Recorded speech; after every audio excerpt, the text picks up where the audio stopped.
Pour vos descriptions et pour vos dialogues, il est bon par moment de pouvoir utiliser quelques figures de style différentes. Nous allons voir ça tout de suite dans ce tutoriel. Salut, c'est Maud, j'espère que vous allez bien. Nous allons voir dans ce tuto les différentes figures de style. On va peut-être pas toutes les passer une à une, mais on va voir en tout cas les plus grandes figures de style, celles qui vous seront peut-être le plus utiles dans vos manuscrits. Donc pour commencer, qu'est-ce qu'une figure de style? La figure de style, c'est un procédé qui agit sur la langue et qui permet de créer un sens ou une sonorité. Mais voyons ça plus en détail. Donc vous avez 5 catégories de figures de style. La première catégorie, ce sont les figures de répétition.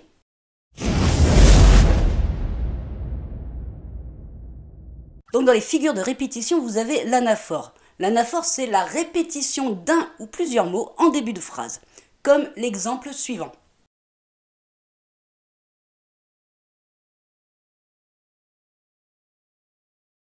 Alors ensuite, vous avez le pléonasme. Et le pléonasme, c'est l'utilisation d'un terme qui est superflu, comme vous pouvez le voir sur l'exemple qui suit.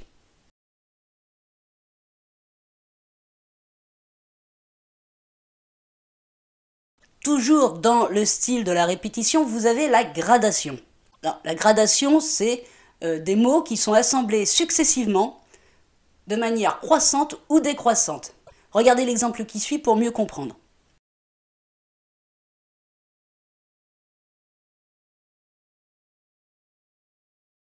Ensuite, vous avez le parallélisme. Le parallélisme, c'est de reprendre une structure syntaxique, comme par exemple partir pour tout laisser ou partir pour tout abandonner. Et enfin, pour terminer dans cette catégorie sur les répétitions, vous avez ce qui est le plus couramment utilisé, la répétition. Donc ça n'a pas vraiment besoin de vous expliquer ce qu'est une répétition, c'est juste un mot qui est réécrit plusieurs fois. Ça fait comme ça bien rentrer dans la tête de votre lecteur ce que vous voulez dire. Mais attention, ce style, cette figure de style, évitez peut-être de l'utiliser trop souvent. Il faut vraiment que ça soit fait à bon escient. Deuxième catégorie dans les figures de style, il y a les figures d'analogie.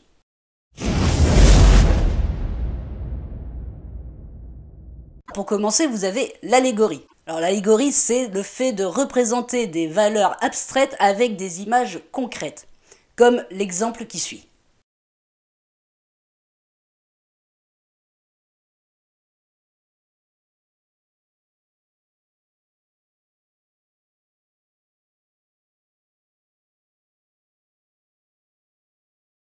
Puis vous avez la personnification. Celle-ci attribue des caractères humains à des objets ou à des animaux. Et dans cette catégorie, on arrive sur 2 points que beaucoup d'écrivains connaissent, c'est-à-dire, en premier, la comparaison. Il s'agit de comparer 2 choses ou 2 personnes. Donc il y a un comparé et un comparant, comme l'exemple que je vous montre tout de suite.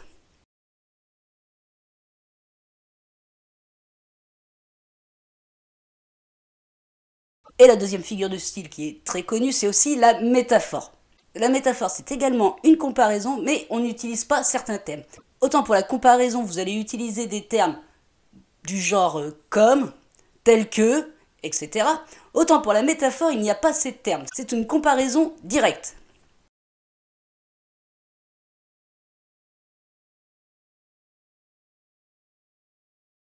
Troisième catégorie de notre tuto, c'est les figures d'exagération.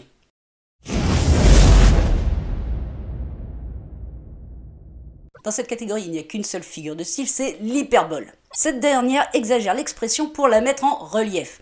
Elle est souvent utilisée, je peux vous dire, dans l'ironie, dans la caricature ou des choses comme ça. Voyez l'exemple suivant afin de vous faire une idée un petit peu plus précise de ce qu'est l'hyperbole.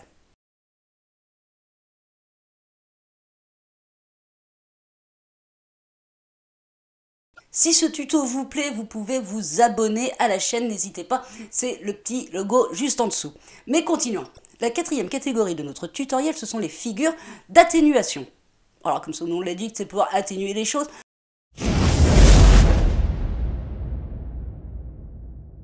Donc on va commencer avec la litote. La litote, c'est le fait de suggérer quelque chose mais sans le dire vraiment. Par exemple, vous avez fait un travail, vous en êtes très très fier et vous dites « Je ne suis pas mécontent de mon travail ». Vous ne parlez pas tout à fait de votre fierté, mais vous parlez du fait que vous n'êtes pas mécontent. Donc, en un mot, ça revient à dire que vous êtes très fier de votre travail, mais vous ne le dites pas clairement. Ensuite vient la prétérition. Bon, c'est un mot un peu compliqué, je vous l'accorde, mais ceci signifie qu'on fait semblant de ne pas vouloir dire quelque chose, mais en fait on le dit. Là-dedans, vous avez comme exemple la phrase « je ne vise personne » ou encore « c'est pas pour être méchant », mais généralement c'est pas pour être gentil non plus. Donc après vous avez également dans la même catégorie l'euphémisme. L'euphémisme va nous permettre d'atténuer une réalité qui pourrait être trop brutale.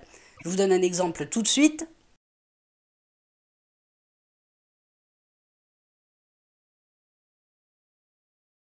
Et enfin, pour terminer cette catégorie, il y a l'antiphrase.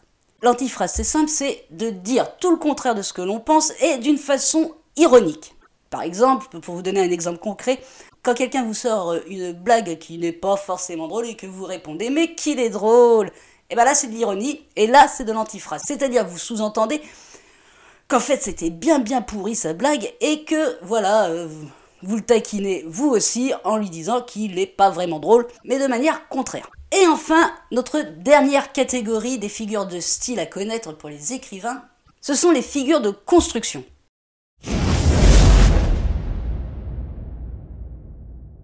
Et donc dans cette catégorie, vous avez l'antithèse. L'antithèse, c'est quoi? C'est de mettre en parallèle des mots qui désignent des réalités opposées. Comme l'exemple qui suit.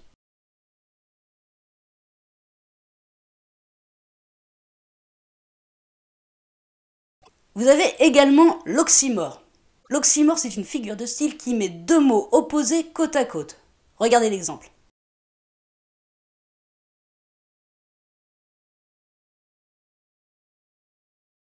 Il y a également l'asyndète. L'asyndète, c'est en fait qu'il n'y a aucun mot de liaison entre les groupes de mots. Contrairement à notre dernière figure de style de cette dernière catégorie, qui est la polysyndète. Alors elle, la polysyndète, c'est plutôt une exagération de mots de liaison entre les groupes de mots.